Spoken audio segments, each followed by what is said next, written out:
kini inyong gisudlan dili galing pero bunga sa inyong desisyon niyo tungo sa inyong paghigugmaay. So pero bisan na ang mga desisyon mangutana gid balik ani kinahanglan ko mangutana. Una kay Ariel, atubangan sa Dios ug taliwala ani makatawhan nga nagalirong kaninyo. Imo bagyong dawaton si Inday nga mahimo nimong kauban kapikas sa kinabuhi, unungan nimo siya hangtod sa kamatayon ug subayon ang balaod sa Biblia nga ang asawa dili dungagan ug siya lang yun hangtod sa hangtod.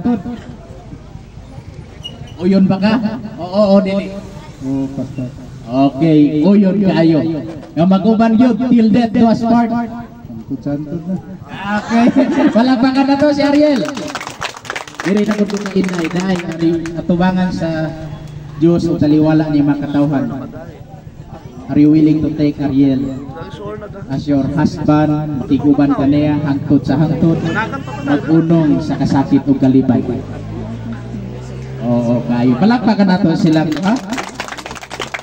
So, napatay siya dira, pwede magkakanta sa ato, and then maglingkod mo din ang doha.